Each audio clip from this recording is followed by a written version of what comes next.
Each of us has an internal alarm clock called the circadian cycle. This clock-like biochemical mechanism relies on light, hormones, and energy input and output to function 24 hours a day. What we don't realize is that the regulation of this circadian rhythm not only determines our sleep quality and quantity, but also significantly influences our hormone production, our blood sugar regulation, our brain and joint recovery and repair, our ability to burn fat and build muscle, our ability to manage hunger and cravings, mood, cognitive function, immune system health, and the list goes on and on and on. In a world of quick fix, magic bullet mentality, if there truly was a secret to how to live a longer, more energetic, and leaner life, it would be to optimize our sleep. Today, we dig into the core pillars of building an effective sleep routine with my friend and sleep expert, Nick Riell. In this episode, we're going to discuss how much sleep do we need on a daily basis and 4 factors to consider when assessing the quality of sleep that we're getting. We'll talk about sleep consistency and how to take back control of your schedule so that you can start to shift your sleep habits in your favor. We'll talk about the morning and the evening recharge routines, which are 2 fundamental times to set the stage for a perfect night's sleep by implementing a few specific behaviors that will help you immediately improve your sleep, and how and what we can eat can greatly impact our sleep quality. While we all know sleep is an important factor for health, I can confidently say that if more people truly prioritized their sleep by implementing even just a few of the tools that Nick and I discuss in this episode, we would be a much healthier population. So without further ado, let's jump in. Welcome to the show where we help you make smart nutrition simple. If you want proven nutrition strategies to help you build a better body and create the energy to show up for your family without overly restrictive and unrealistic dieting, then you're in the right place. Make sure to subscribe and enjoy this episode. What's up, guys? Welcome to another episode of the Smart Nutrition Made Simple show. Today, we are catching up with my buddy Nick Riell on all things sleep and health and weight loss, fat loss, and all of the implications of sleep, which may or may not be hindering our progress. Nick, welcome to the show, man. Thank you so much, Ben, for having me. This has been long awaited, and I'm super happy to be here. Definitely long overdue and super excited to have you in here. So tell me, Nick, you are an expert on sleep and you've got a book out. Tell us a little bit information about what your book's called and so on. So the book I have out is called Sleep Secrets, and inside I reveal the 7 best kept secrets for quality sleep, getting sleep all the way through the night, waking up feeling like a billion bucks. It is an absolute game changer, and unlike a lot of books on sleep, it's 1, under 40 pages. Amazing. And 2, it's super easy to read. And number 3, there are 7 action steps at the end that, when combined, will dramatically improve your sleep. And let me ask, are these quote unquote secrets something that you'd be willing to share with some of our listeners on the show today?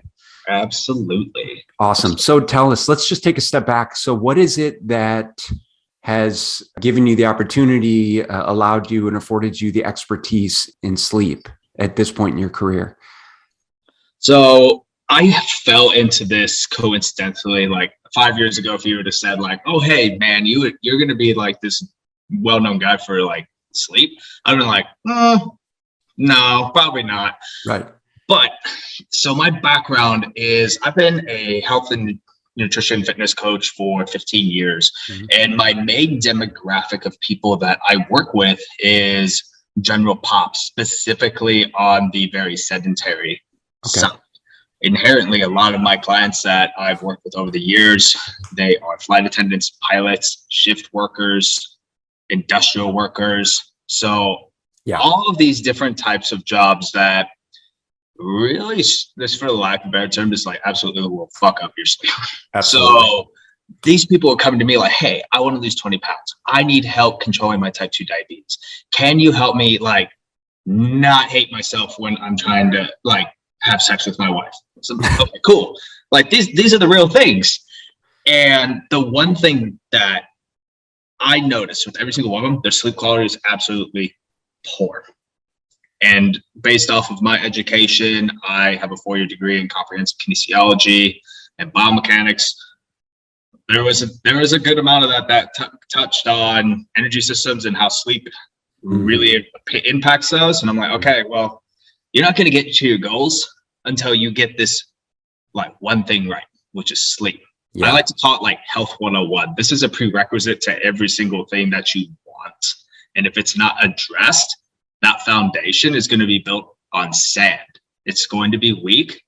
And when stress comes around and your body can't handle it, it's not going to be able to weather that storm, and you'll end up right back where you are, if not worse. Yeah. So fast forward to about a year ago, I made the switch to go online, and my business coach and I made the decision, we're going to go on sleep 100%. And here I am today helping people wake up, feel like $1,000,000 and not let poor sleep dictate every single part of their lives. What do you think it is about? I mean, obviously, when we all understand the importance of sleep, right? Like theoretically, we all understand, okay, yeah, we need to get, 7 to 9 hours of sleep. It's super important for recovery, repair, regeneration, so on and so forth. Why do you think it's so terribly difficult for people to actually commit to a somewhat regimented sleep routine? I'd say ultimately, it would be their preconceived notions and beliefs about themselves and about their situation with where they're in. A lot of the people that I've worked with, they've quote like lived with poor sleep for so long, so they've inherently like believed, well, that's just how it is. And like between you and me and everybody who's listening, that is one of like my most like hated sayings. Oh, it is what it is. Only if you say it is. So let's dissect that just a little bit, because I think I understand what you're saying. What I'm hearing is that, when we work with clients, they're like, I only get 5 to 6 hours a night of sleep, but that's what I function well on, right? I feel good enough. Like I have good energy, and that's just what it is, right? Mm-hmm. And what I'm hearing you say is, no, that's bullshit. And what else? You can change it at any given moment. The challenge part is when you're looking at pretty much, fixing your sleep, losing weight, you have to look in the mirror and say, hey, I'm the one who put myself here. And not everybody likes to do that. I can't say it's the most fun thing to do. And by the way, everybody who's listening, Ben and I, we have to do this like literally like every like 5 minutes. So we totally understand like the frustration, the pain, the discomfort. Oh, I don't really want to look at that. It's hard. But once you do it, you take back control over your lives. And that would be like the second like big preconceived belief that I encounter with the people that I work with is they don't have control over any aspect of their life. Life's just taking them for a hayride. And you and I both know that's bullshit. You're in control. Does life take us for a ride sometimes? Absolutely. And if you ever feel like that, all you got to do is just look up and take back the reins. So you're saying taking ownership over our actions. Absolutely. Right? And just acknowledging like, hey, I actually am in control, despite the fact that I think that my family gets in the way, my job gets in the way, my responsibilities get in the way. I just am not a good sleeper. I just wake up too frequently. Oh, no, I have to get up too early, so on and so forth. You're saying is no, that's a bunch of BS. At the end of the day, it can be exactly what you want it to be. You just have to take control and own it. Absolutely. Extreme ownership. So within that extreme ownership, which is one of my kind of probably favorite values or most important values, right? Next to freedom, but within taking control, help us understand this sort of quantifiably how much sleep we should be getting? I think that, the conventional wisdom is like 8 hours, right? And so is it legitimately that we need 8 hours of sleep? Is everyone the same? And are there actually outliers that you've observed or that perhaps the literature suggests that can legitimately get by on 5 or 6 hours of sleep? So this plays into genetics, your environment, your lifestyle, your state of health. So let's just go on the notion that your state of health is great, you have a healthy lifestyle, your environment is productive and constructive, it's not negative, whatnot. Let's say you're in a really good spot. 7 to 9 hours of sleep is the average of a meta-analysis that was conducted quite a long time ago of thousands of people. And those who had the highest quality of sleep, they were sleeping about 7 to 9 hours. So that's the benchmark time zone for quality sleep. Now, that said, there are some outliers. I'll raise my hand because I am one of them. I don't need 7 to 9 hours of sleep every single night. Mm-hmm. On average, I sleep about 6.5 and I wake up feeling like $1 billion. I don't have any issues falling asleep, staying asleep, waking up feeling like I didn't get any sleep, or have any type of energy management issues during my day. And those 4 components are the dictators of sleep quality, which is where my specialty is. So, how would you figure out your own time? This is a common question that I'm asked, and here's how I answer it. If you're able to fall asleep within about 20-minute window, you're able to stay asleep all night, you're not waking up constantly to go to the bathroom or just waking up. You wake up feeling truly refreshed, and you don't have a problem maintaining high levels of energy during your day. Your sleep quality is very high, and the amount of time that you stay asleep is your amount of time that you need. It more than likely will fall into the 7 to 9 hours. But if it's 6.5, don't worry about it. Or if you're on the other side, not like my sister, where she needs 10, don't worry about it as well. As long as you're getting quality sleep, how long you sleep doesn't matter as much. Right. So the total time doesn't necessarily matter as much, but what does matter is sort of this individualized perspective of, okay, do I fall asleep easily? So get in bed, wind down, easy to fall asleep. Do I stay asleep, or am I getting up, waking up frequently, tossing and turning, getting up to use the restroom, so on and so forth? When I wake up, do I wake up feeling refreshed, pop out of bed, or do I have to hit the snooze button, 19 times, right? And then do I have good energy throughout the day? I think those are really good kind of both objective and subjective parameters for people to assess whether they're getting good quality sleep, irrespective of the total time. And what I've observed is all of the above as well. Obviously, working with thousands of clients over the years here, is I see everything from 5 hours, which I definitely will challenge, to 9 hours consistently. But if they're making good progress, if they feel energized, if they have a good sleep routine in place and they feel good, it's hard to argue with that. I know for me personally, I'm about the same as you. I'm like a 6.5 hour guy, but I will often power nap for like 10 minutes or 15 minutes. Multiple times per week, either late morning or very early afternoon, and sometimes it's just like lay down and just get horizontal and kind of decompress the spine and kind of refresh for a moment. And then I'm usually good to go. And I don't know, we did have some questions about napping. Where are we at in terms of sort of the scientific consensus around napping, sleep? Does it negatively impact things? What do you got there? So there's literature that suggests both. Don't you love science when it says yes and no at the same time? And a lot of it does that. And it does seem like, it's so interesting, man, because it's the same thing with nutrition. It's just with respect to human health, we're just like on the forefront of what human potential is possible and what we really know about human health and human physiology and biochemistry and all this stuff. And so certainly with sleep studies, like we don't really know like the ultimate mechanisms of sleep and how profound it goes in terms of, brain chemistry and healing and recovery and hormonal control and everything like that. And certainly the same in terms of like elements of nutrition research. So yeah, please, we'll use the research as saying it matters, but again, it is so individualized, right? It is.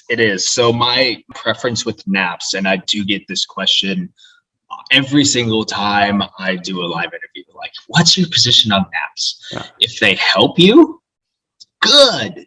Don't change it. Yeah, totally. If they end up keeping you up past your preferred bedtime or the time you need to be asleep, or it interferes with your overall sleep quality, they're not going to be helpful. Where a lot of people fall, I'll put that in quotes, fall victim to naps, is that as the research suggests now, 10 to 30 minutes is enough time to replenish your energy levels without your body triggering all the sleep stages. And there are some mechanisms that will drive that, like your state of health. Ben, you're a super healthy guy. You're also very consistent with your lifestyle. That's huge, guys. If your body is consistently predicting, let's say, your 10 to 15 minute power nap, it's going to align all of its systems to expect that, just like meal timing. If there's no consistency, there's no ground point for it to gauge anything off of. And with a lot of the nappers that I encounter and I help, there is no consistency with their naps. It might be 30 minutes. It might end up to be 2 hours. If you find that you're needing more than a 30-minute power nap, if you're a napper, I'm going to challenge you to look at your sleep quality. Because if your sleep drive, or your sleep intensity meter, as I call it inside of my program, is high enough, your body will trigger yourself to go into those different sleep cycles so that it can truly go in and do the repair and recovery work deeply that it's not getting. Yeah, that makes perfect sense. And so let's talk about sleep consistency and tangibly what it is that people can be doing from waking up routine to a bedtime routine that sets the stage for optimal sleep. Because I love that you brought up the consistency in every element of health and fitness and wellness. We talk about consistency, the importance of consistency, the importance of structure. And I think that when you allude to, it's like, look, man, if you want to get better, if you want to get leaner, if you want to reverse type 2 diabetes, if you want to just feel good, and even your relationship with your family and your significant other, is you have to take control. And, part of taking control is acknowledging the things that you're currently doing that are not serving you. And so for many people, it's, I have a good sleep routine, at least during the week. And then on the weekend, I stay up 2 or 3 hours later. I sleep later. I eat and drink way more. And then I'm playing catch up all week long, and so on and so forth. So let's talk kind of optimal sleep consistency as far as what you've observed, how you work with your clients, that our listeners can take away and plug in right away. Yeah, consistency is huge. It's one of the core pillars of high quality health, high quality lifestyle. If you want any type of result in your life, you're going to have to be consistent with the actions. And then once you're consistent, after time, you will get the reward. Same thing goes with sleep. Our brains are wired for consistency. There's a reason why you do what you do to a predictable level. For example, Ben, are you a coffee drinker by any chance? Absolutely. All right. So you're pretty Absolutely. Absolutely. Awesome. So every morning, I could safely predict that you're going to have at least 1 cup of coffee, correct? Unequivocally. Okay. Now, this habit clearly serves you. here's the science behind this. And this is important for you guys to take away because this goes into the world of habits. And I know that's everybody's least favorite topic. I don't want to change my habits. People have so much resistance to it because they don't know how it works. So Ben, how do you like your coffee? Black. Okay. I was not clear on what I said. I wanted to know if it was hot or cold. Right there, guys, is the brain's inference pattern. That's how it works. It takes a set of stimuli, such as, Ben, how do you like your coffee? It goes through its memory banks and pulls out all the files where Ben has been asked, how do you like your coffee? Okay, black, black, black, black, black, black, black, black, black. Well, the answer must be black because it's the most frequently recurring answer. I'm going to predict that this is the answer. That's how habits work. All of our routines are built based off of your brain trying to predict the future. Nothing more than that. The only time your brain will change its decision-making process is if it repeatedly encounters a small error, such as the one I gave Ben, hot or cold. Now he's going to keep that in his data bank. And well, if he's asked that over and over and over again, he will take that into his decision-making process. Instead of saying black, he'll say hot or ice, but black, or something to that nature. Or you get a massive error that completely just shatters your existing reality. So that said, this is how your brain works. This is how habits work. Now that you know how they work, you now have the power to inherently change whatever you don't like that you're consistently doing. And there's the key word, consistently. If you have a routine or a way of life, let's say your sleep is poor because you constantly turn on the TV at night. This used to be me. The reason why you can't seem to stop doing it is because your brain is predicting that future because you've consistently done it. The way to change that, in my experience, I'm not a fan of nuclear options with this. The body doesn't usually respond to extremes really well. Right. Start changing something small and do it repeatedly, day after day. And over time, about 30, 60 days, you'll notice that your routines have changed. For example? For example, I will use me. I was a chronic fall asleep with the TV on and leave it on all night, wake up feeling like hell. Mm-hmm. Did that for 2 years, nearly destroyed every aspect of my life.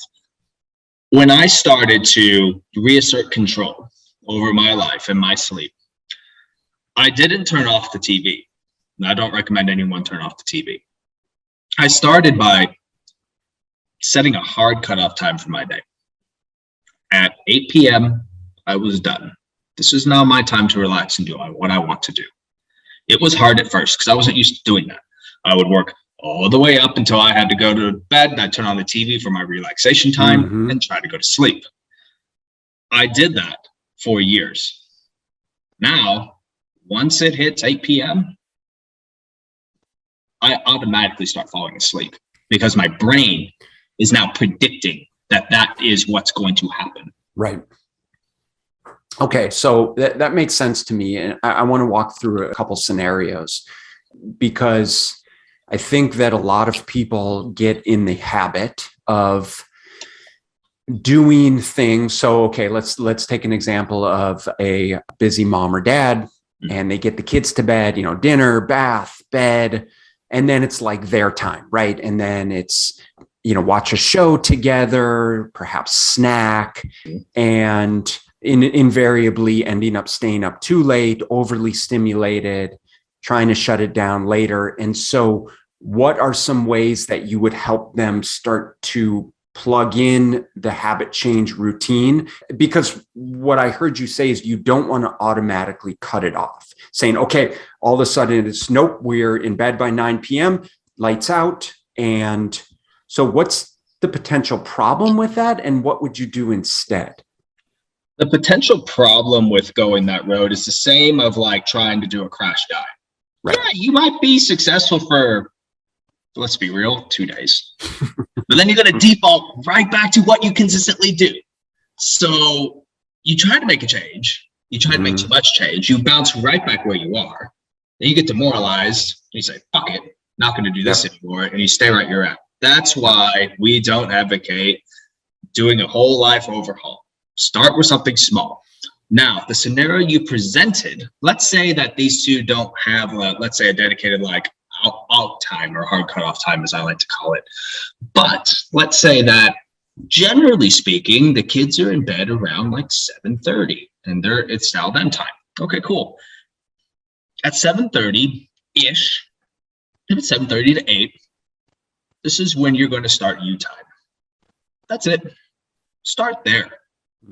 Do it repeatedly until you get really, really good at it. And once it becomes second nature, now it's a routine, then it becomes a habit, then make another change. Okay, well, I need to be in bed by about 11 p.m. to get quality sleep, and sometimes it's 12, maybe 1. Okay, cool. Let's aim for 11 to 12. Okay, well, that's doable. All right, cool.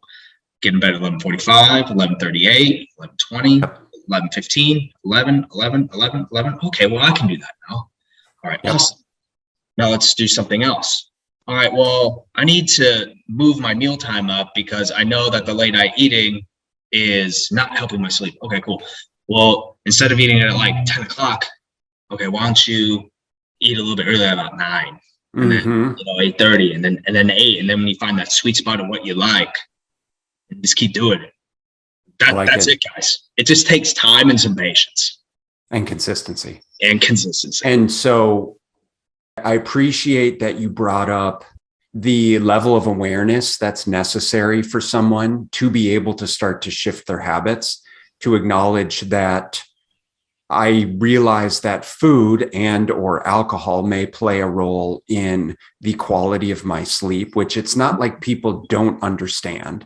And for those that say, no, the wine helps me fall asleep, it helps me de-stress, that's certainly not the case. And we can dive into that in a moment because I do want to briefly talk about alcohol, but it's collecting, and this is something I'm huge about in our coaching program, but it's really collecting both objective and subjective data metrics and learning how to be your own best nutrition detective. And that certainly applies to sleep too, because when you give yourself the opportunity to be consistent, then you can really start to understand what the data is telling you. How did you feel when you went to bed at 11 repeatedly, when you turned the TV off by 10 o'clock, when you just read a book instead of watching the show, when you ate earlier, when you don't drink alcohol versus when you do, and so on and so forth. And then certainly giving people the opportunity to understand it's just slow, methodical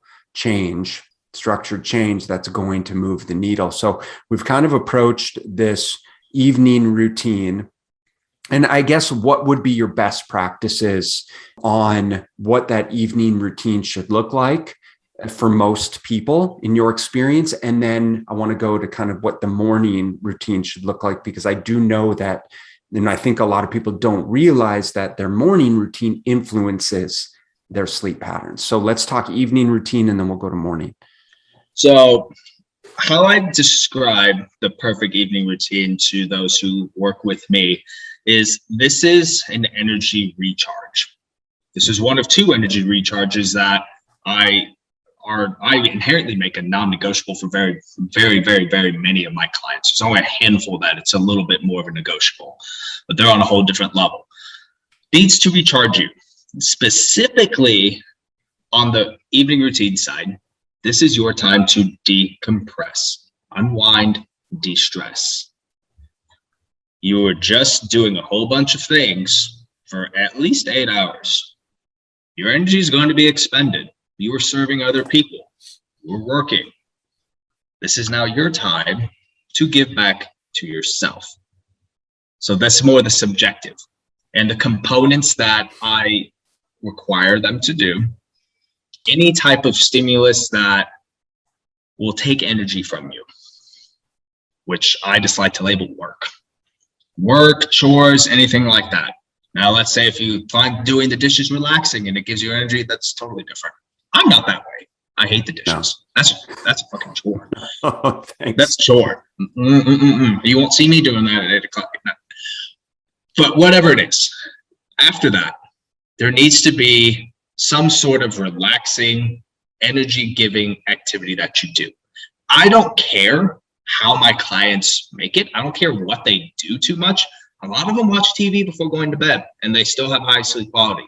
Yeah, pretty much everything that common medicine says, oh, don't do that, works just great when the context is given. Some of them knit. I'm not kidding. Some of them knit. Some of them read. Some of them play with their kids, go walk the dog, or they just zone out. And the last part is they do have a consistent bedtime. They will be in bed by blank clock or blank time range, depending on where they're at. So those are the three components I have each of my clients use inside of their evening routine. How they go about creating it is subjectively up to them. This is where they get to trial and error things, figure out what works, what doesn't work so much in certain circumstances. And the reward is now they have control. And that's ultimately what people want. They want to feel back in control. Love it. Control is given. No, it's great. It gives them opportunity. I mean, I suppose it's very similar to how we would structure someone's nutrition, someone's exercise, is everyone's going to respond different to a certain set of stimuli, right? And so it's really about the opportunity to figure out what does work best for them, given all of the variables at play, because all of us have so many different challenges, so to speak. So, okay, I like that. I think that makes a lot of sense. So let's, I guess, fast forward to we get a good night's sleep or we're not getting a good night's sleep, but invariably we wake up in the morning. And how can we be waking up and what can that morning routine look like as a means to help initiate sleep later on in the evening? Sure. So the morning routine for my clients is the other energy giving part of their day. Their whole morning routine is designed to increase their energy, maximize it, and set them up for a successful day. That success is clearly up to them, whatever they define as success for them. The components that I have them include inside of that morning routine is first and the most basic, a consistent wake up time. Very underrated. Your body genetically has a preference to when it wants to go to sleep and when it wants to wake up. Respect it. I won't dive into that just yet because that's a whole different cool can of worms right there.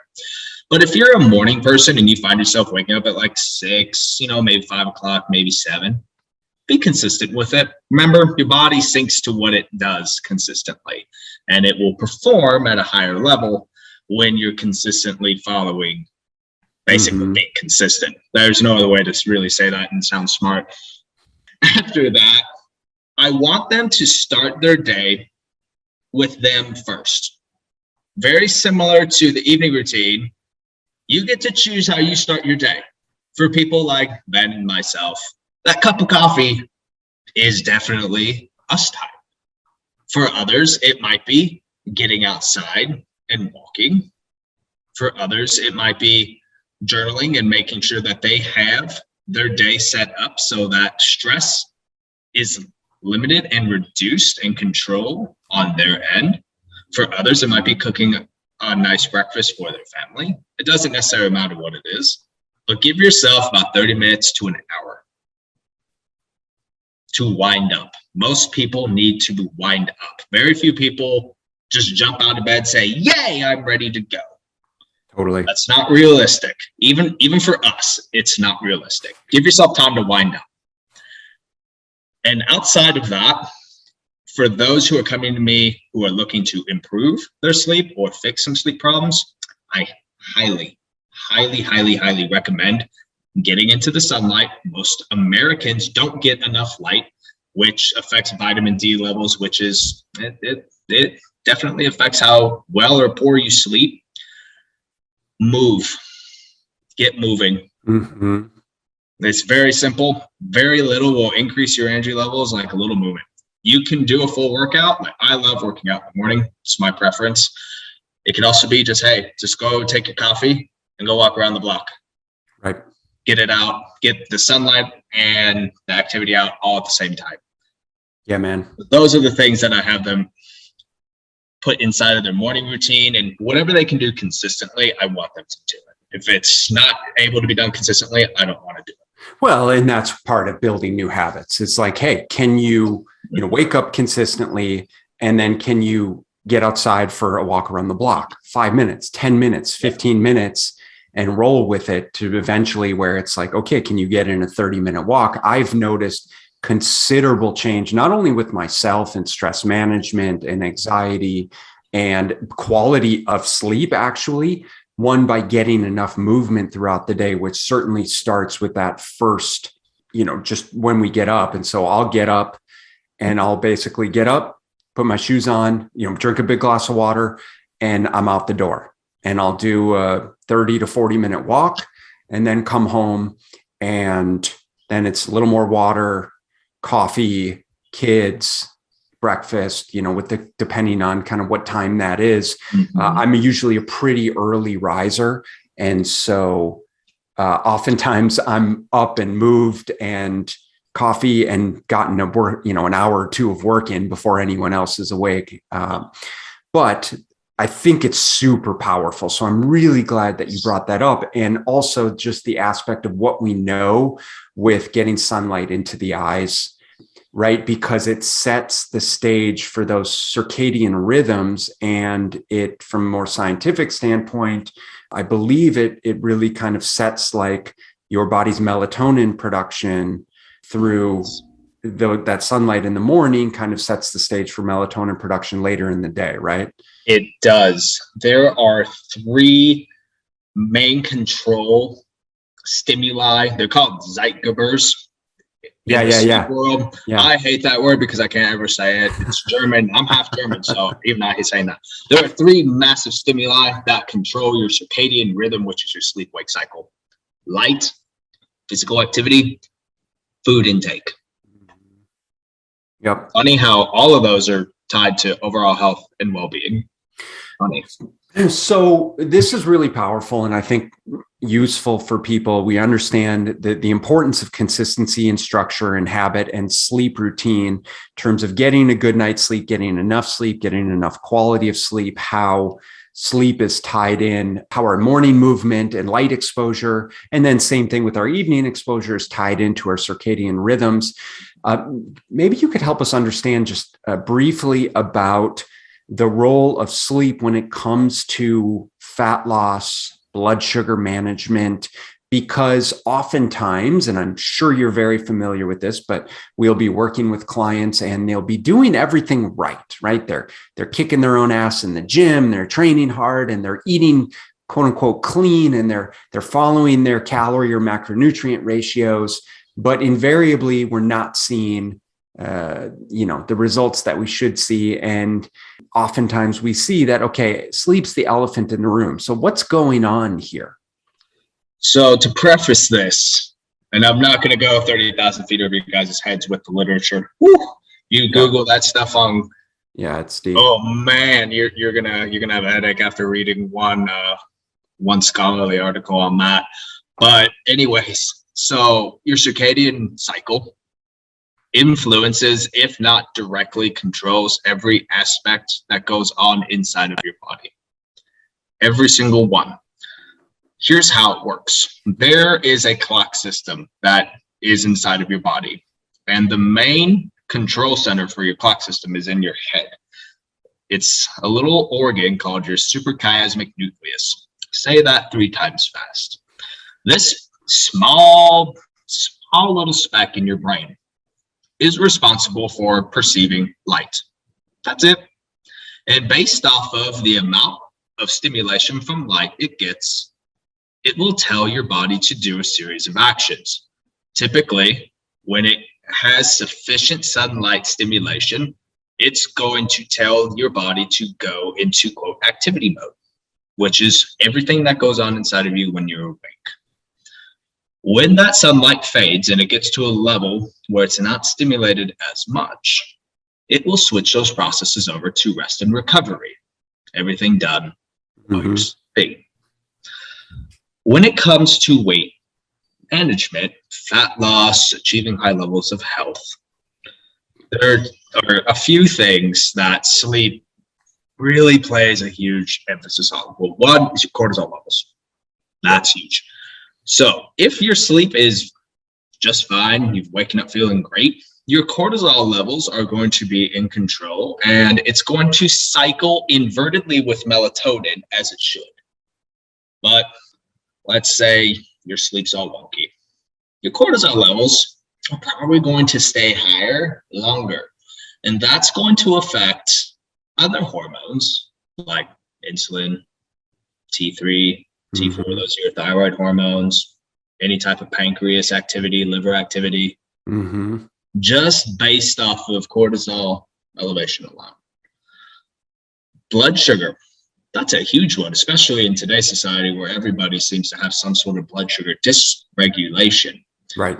Coinciding with cortisol, if your sleep quality is high, your blood sugar levels will more than likely, this is where it becomes more variable, remain balanced all day long. And this is where insulin comes into play too. Your insulin levels will correspond with blood sugar, and they will be more sensitive and working a lot more optimally.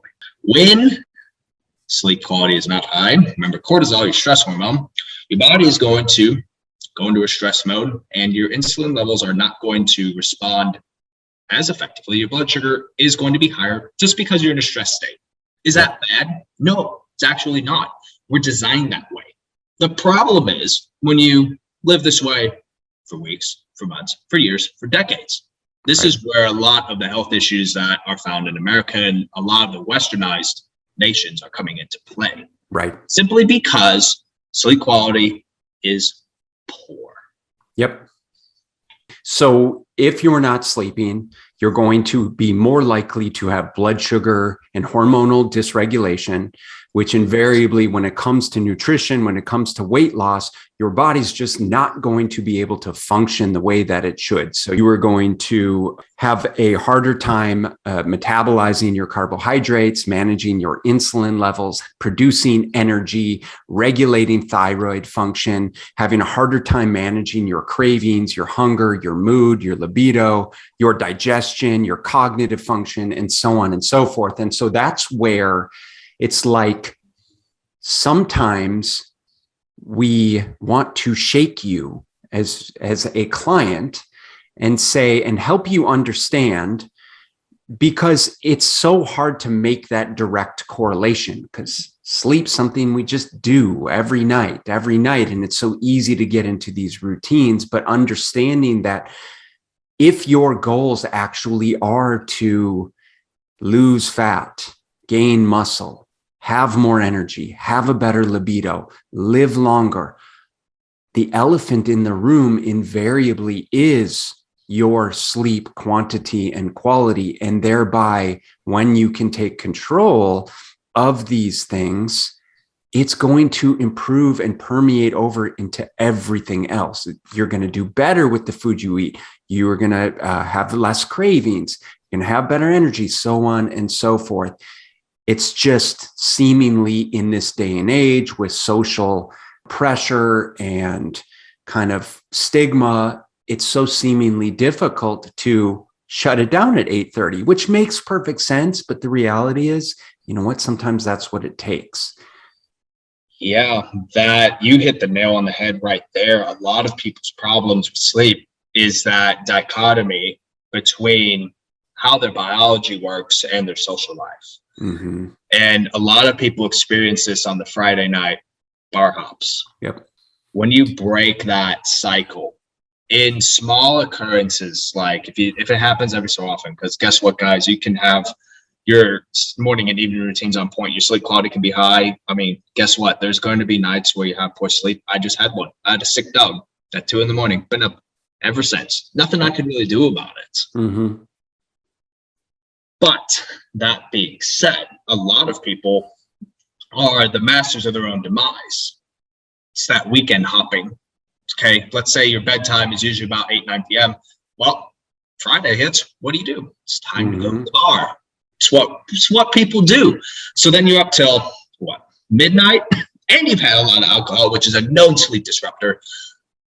And Guess what? You don't just have alcohol. You have to have bar food with it as well. Totally. Which that food, high in calories, which going into more of like chronotypes and stuff like that and nutrition and how that works with your sleep cycle. If you put a large amount of food in your body after it's dark out, it's going to send the stimulus to your brain to, oh, we're not done with our activity process yet. We're going to turn off recovery and we're going to switch back to activity. Yeah. This is the shit that keeps people up at night. Yep. And then you have a poor night's sleep. You wake up feeling crap the next day. What do? Coffee. Lots of it. Caffeine. I know Ben's told you all this. Caffeine keeps your cortisol levels higher longer. Mm-hmm. So if your cortisol levels are higher longer, they're not going to drop. That's going to keep you up at night. So now it's 2 nights of bad sleep. And then 2 becomes 3, 3 becomes 4, 4 becomes a month becomes a year. See how slippery of a slope that is? And months become medication. And, medication just masks, sleep quality altogether. And so it's easy to get wrapped up in this vicious cycle. And so what I want to do is I want to respect your time. I want to respect our listeners' time. What I'd like to do is probably have you come back around 2 where we can kind of dig into some more of the details. But before I let you go, maybe is there like one other thing that you think is really relevant kind of based on what we've discussed that you'd be willing to share? Meal timing matters. It definitely matters. Now, there's a lot of debate between does meal timing matter or it doesn't. It really depends on your foundations. If you have a very healthy, active lifestyle, the chances that your meal times are synced to how your biology works are very, very high. For example, Ben, do you usually eat heavy meals late at night? Definitely not. Yeah. Cool. Yeah. Do you usually skip breakfast and go straight to like lunch, which is around, let's say like 12, 1 o'clock? No, not usually. No. Not for me. Okay. Meal timing definitely matters. People who are healthy, they're active, they're at the weight loss goal that you may have in mind, take a look at how they're timing their meals. Mm-hmm. It doesn't necessarily matter to the point of, oh, do you need to eat breakfast like immediately after waking up? No. Right. Ben's own routine sets his breakfast at least an hour after he wakes up, if not more. Right. But he's consistent with it. He's consistent with that timing. He knows when his first meal is going to be. He knows when his second meal is going to be, his third or maybe his fourth. Do you eat 3 or 4 meals a day? Yeah, usually 3 in a shake. 3 in a shake. And he's more or less 99% of the time consistent with it. His body syncs to that. He's given his body the space and the environment to operate at a high level. And 2 of the things that nutritionally royally screw up people's sleep is skipping their first meal. Some people call it breakfast. We'll call it breakfast. Skipping their breakfast and pushing their last meal too close to their bedtime. Mm-hmm. I know, Ben, you've seen this happen. Somebody is a chronic kind of skip breakfast and they backload their calories later in the day. And Nick, that's called intermittent fasting, bro. Your body does a really good job with intermittent fasting as long as your sleep quality is high. And I do get this question quite a bit. Intermittent fasting works and it doesn't work. It really depends on the context. Totally. And it ultimately is going to depend on your foundation and how you're using it. Absolutely. Some people, they may delay their first meal. Instead of, let's say it's 8, maybe it's 10. That's just their preference, but they're consistent with it. They're giving their body the nutrients it needs for the day, regardless of the fasting protocol. What a lot of people make a mistake on is they fast. That has a cascading hormone effect because a lot of people bite off more than they can chew, and they have lots of cravings. They eat more than what they want because their window's small. It's a free-for-all. We've seen it all. And it's okay if maybe you've done that before. Like, I'll raise my hand. I've done it before. That's how I know what not to do. Totally. Me too. But be consistent with your meal timing. Yeah, it's great. And one of the big things I think is making sure, just of all things, just making sure you're not eating a huge meal right before you go to bed, like you said. No. And if you're going to eat a huge meal, let's say, okay, what Friday night bar fun is going to happen. Doesn't mean your sleep quality has to suffer with it. Just plan for it. Just plan for it. If you know you're going to have like alcohol and food closer to your bedtime, but you know you're going to be up past your bedtime, just make sure your body has enough time, about 2 hours, to go ahead and process all of what you put into it, because it's not going to shift its activity to recovery if it's still doing things inside of you that are activity based. And it usually takes about 2 hours to push that all through you. Yeah. So play around with what you're consuming, the amount of what you're consuming, and obviously observing your sleep patterns to determine what truly does work best for you. Nick, amazing, dude. So much valuable information. Nick, where can people find out more about you? Where can they get their hands on your book? So I'm really easy to find.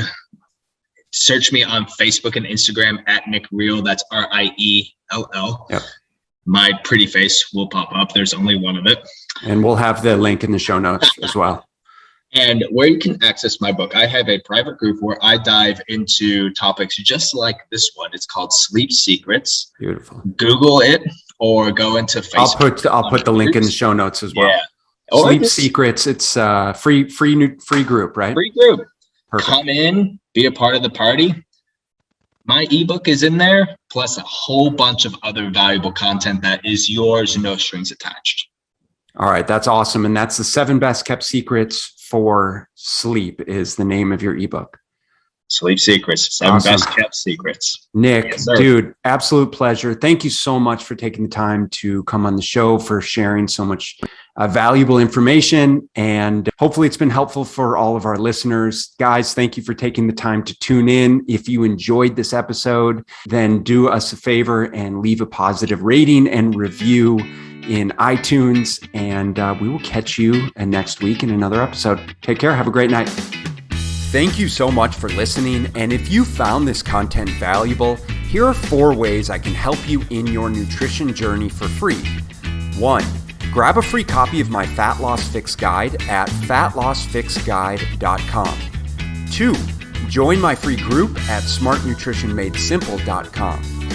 3, subscribe to my YouTube channel at smartnutritionmadesimpletv.com.